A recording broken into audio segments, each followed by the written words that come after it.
Hello friends, मैं विनीत तिवारी। और आज के इस वीडियो में आप लोग देख सकते हैं कि मैं एक बहुत ही इम्पॉर्टेंट टॉपिक को लेके आप लोगों के सामने उपस्थित हूँ। ये जो जियो है वो राज्यपाल सचिवालय उत्तर प्रदेश के द्वारा जारी किया गया है 18 मई 2021 को। और इसमें मुख्य रूप से यह बताया गया है, इस संदर्भ में जारी किया गया है कि विश्वविद्यालयों में शैक्षणिक पदों पर सीधी भर्ती के लिए नियुक्ति हेतु साक्षात्कार में पारदर्शिता लाया जा सके। इसके लिए पर्टिकुलर जो यूजीसी का अपना नॉर्म है उसके आधार पे जो अंक बटे हैं उसको मिलाते हुए अपना उत्तर प्रदेश सरकार ने विश्वविद्यालयों में जो असिस्टेंट प्रोफेसर, एसोसिएट प्रोफेसर और प्रोफेसर्स की भर्ती होती है उसमें क्या स्क्रूटनी का क्राइटेरिया होगा, क्या क्या चीज़ जो होगी वो कितने कितने नंबरों में विभक्त होगी, उसका एक प्रॉपर क्राइटेरिया बनाने का प्रयास किया गया है। उसी के संदर्भ में ये जियो है। बहुत से लोगों को इसके बारे में नहीं पता है। फार्म विश्वविद्यालयों में आप भरते हैं, अपना पैसा खराब करते हैं, 1,000 रुपये कम से कम फार्म में देते हैं और उसके बाद आप जो डॉक्यूमेंट्स वगैरह होते हैं पोस्ट करते हैं, अटैचमेंट करते हैं, फ़ोटो कॉपीज़ करवाते हैं। तो ऐसी स्थिति में 1,000 से 2,000 रुपये आपका एक फॉर्म में कम से कम लगता है और आप इंतज़ार करते रहते हैं कि आपका इंटरव्यू के लिए कॉल होगा, लेकिन कई बार कॉल नहीं होती है। तो इस वीडियो को बनाने का मेरा मुख्य उद्देश्य है कि अगर विश्वविद्यालयों में आप फॉर्म अपना फिल कर रहे हैं तो आप इस जियो को, इस जो सर्कुलर है उसको आप देखेंगे तो आपको समझ में आ जाएगा कि आप कहाँ अस्तित्व रखते हैं एकेडमिक मेरिट में, आपको फॉर्म भरने से क्या फ़ायदा होगा, क्या नहीं होगा। तो इस बात को ध्यान में रखते हुए हम इस जो ये सचिवालय का नोटिस है राज्यपाल के द्वारा जो जारी किया गया है उसको आप लोगों के साथ डिस्कस करेंगे। स्टूडेंट लाइफ में 2,000 रुपये भी बहुत मैटर करता है, इसलिए बिन मतलब में फार्म भरने का कोई मतलब नहीं होता है। तो आप इस विश्वविद्यालयों में जो स्क्रूटनी क्राइटेरिया है उसे अगर समझ के फॉर्म भरेंगे तो आप लोगों के लिए सही रहेगा। हालांकि ये साक्षात्कार में पारदर्शिता लाने के लिए अभी विश्वविद्यालय में रिटन एग्ज़ाम नहीं हुआ करता था, तो बाकी एकेडमिक मेरिट के आधार पे सिलेक्शंस होते थे, उसमें मनमर्जी तरीके से सिलेक्शंस ले लिए जाते थे। इसकी जो शिकायत है वो कई बार राज्यपाल के पास होती, मुख्यमंत्री के पास होती रहती थी, इसलिए वहाँ से ये जारी किया गया कि ताकि ये जो आरोप उठते रहते हैं कि गलत सिलेक्शन हुए, मनमानी तरीके से सिलेक्शंस हुए, तो साक्षात्कार में कुछ अंक बांट दिए जाएँ, किस क्राइटेरिया में आपको इतने नंबर मिलेंगे, अगर आपका ये है तो आपको मिलेगा ही, किसी भी रूप में आपको मिलेगा। तो ऐसी स्थिति को ठीक करने के लिए यह जारी किया गया है। तो इसे हम पढ़ते हैं। विश्वविद्यालय में विभिन्न शैक्षणिक पदों पर सीधी भर्ती के माध्यम से नियुक्ति है तो साक्षात्कार में पारदर्शिता के संदर्भ में दिनांक 5 अक्टूबर 2022 को कुलाधिपति की अध्यक्षता में कतिपय विश्वविद्यालयों के कुलपति गण के साथ चर्चा हुई थी। उक्त चर्चा के क्रम में सभी विश्वविद्यालयों में एक समान चयन प्रक्रिया लागू करने के लिए बैठक में प्रकाश में आए सभी बिंदुओं पर विचार करके कुलपति गण की एक समिति का गठन किया गया था। इस समिति में सामान्य विश्वविद्यालय, कृषि विश्वविद्यालय, प्राविधिक विश्वविद्यालय तथा चिकित्सा विश्वविद्यालय के 5 कुलपतिगण सम्मिलित थे। इस समिति की बैठक दिनांक 9 फरवरी 2021 को आहूत की गई थी। बैठक में उपस्थित सदस्यों द्वारा सभी विश्वविद्यालयों में एक समान चयन प्रक्रिया को लागू करने के लिए सहमति व्यक्त की गई। उक्त क्रम में उत्तर प्रदेश के राज्य विश्वविद्यालयों में विभिन्न शैक्षणिक पदों पर सीधी भर्ती के माध्यम से नियुक्ति हेतु साक्षात्कार में पारदर्शिता लाने के उद्देश्य से निम्न प्रक्रिया अपनाने हेतु निर्देशित किया जाता है। यह राज्यपाल द्वारा इसलिए किया गया क्योंकि सभी कुलपतियों का जो हेड होता है वो राज्यपाल होता है, उसे कुलाधिपति कहते हैं।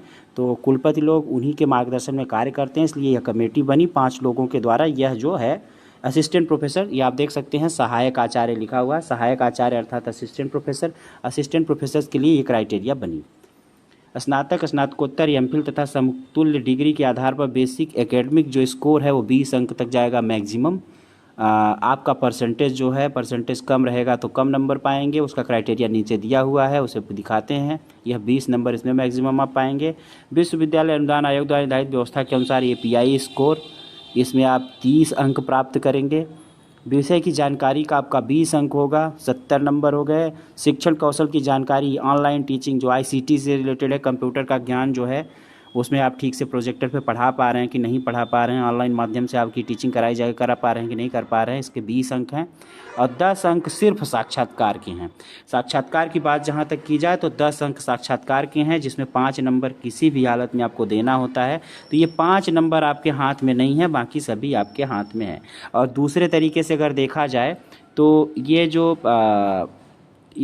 20 नंबर आपके देख सकते हैं, ये जो 20 नंबर आपके हैं ये भी आपके हाथ में नहीं माने जाएंगे।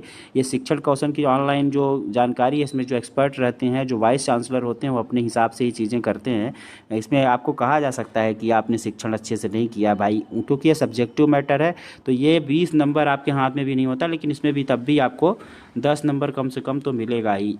उसके बाद अगर आपको नहीं देना चाहेंगे तो 10 नंबर नहीं देंगे, लेकिन फिर भी अगर जहाँ तक पारदर्शिता वाली बात है, फिर भी अच्छा करने के बाद भी आपको कम नंबर इसमें दिए जा सकते हैं, क्योंकि यह जो एक्सपर्ट होते हैं उन्हें कितना अच्छा लगा इस बात पर डिपेंड करता है। इसलिए 20 नंबर में हाईएस्ट दिए जा सकते हैं किसी को जिनका उनको अच्छा लगेगा। तो इस तरीके से कुल मिला के यह 20 नंबर उन्हीं के हाथ में है, आपके हाथ में नहीं है। इसमें ऑब्जेक्टिविटी उतनी नहीं है। और 10 नंबर ये आपका साक्षात्कार वाला भी आपके हाथ में नहीं है, उन्हीं के हाथ में।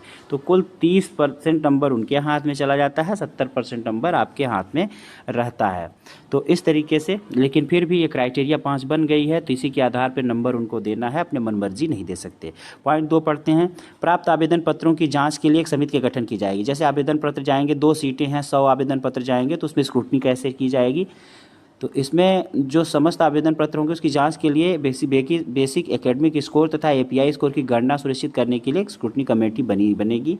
इसमें बेसिक एकेडमिक स्कोर की गणना संलग्नक 1 के अनुसार होगी। हम आपको संलग्नक 1 दिखाते हैं। एकेडमिक स्कोर की गणना संलग्नक 1 के हिसाब से होगी। तो 1 क्या है? ये है संलग्नक 1 के हिसाब से बेसिक एकेडमिक स्कोर जो है वो ये है। स्नातक में 48% से कम 0, 48 से 55 है 3 अंक, 55 से यही है। मैक्सिमम इसमें 20 अंक जाएगा, तो 70% या उससे अधिक है तो मैक्सिमम आपको 7 नंबर मिलते हैं। फिर परास्नातक में भी आप देख लीजिए परसेंटेज आपके कितने हैं, उसी के आधार पर नंबर बनते हैं। एमफिल पीएचडी का अपना एक अलग नंबर है। तो उसके बाद अगर हम बात करें तो सभी प्रकार के गुणांकों बेसिक एकेडमिक स्कोर तथा पीआई स्कोर को इनकी गणना करके तुरंत प्रकाशित किया जाएगा और इसके संबंध में आपत्तियों आमंत्रित की जाएंगी, जिसमें 7 दिन के अंदर आपत्तियों को लिया जाएगा।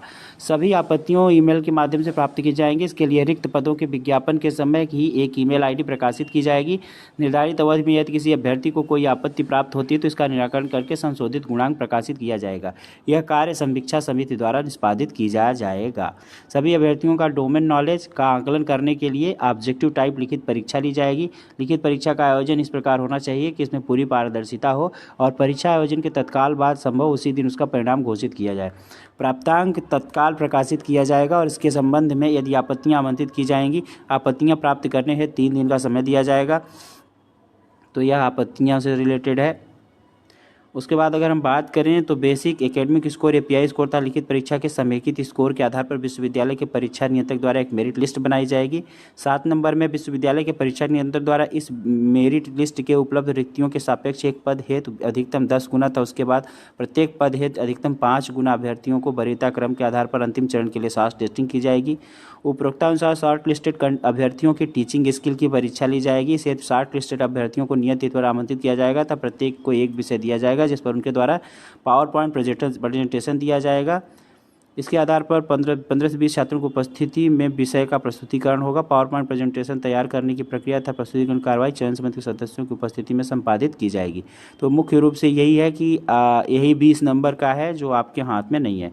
तदुपरांत चयन समिति द्वारा साक्षात्कार की प्रक्रिया संपन्न की जाएगी और साक्षात्कार के तुरंत बाद परिणाम बंद लिफाफे में कुलपति को सौंप दिया जाएगा। टीचिंग स्किल तथा साक्षात्कार की प्रक्रिया की ऑडियो वीडियो रिकॉर्डिंग की जाएगी और इसे कम से कम 3 महीने सुरक्षित रखने का दायित्व कुलपति का होगा।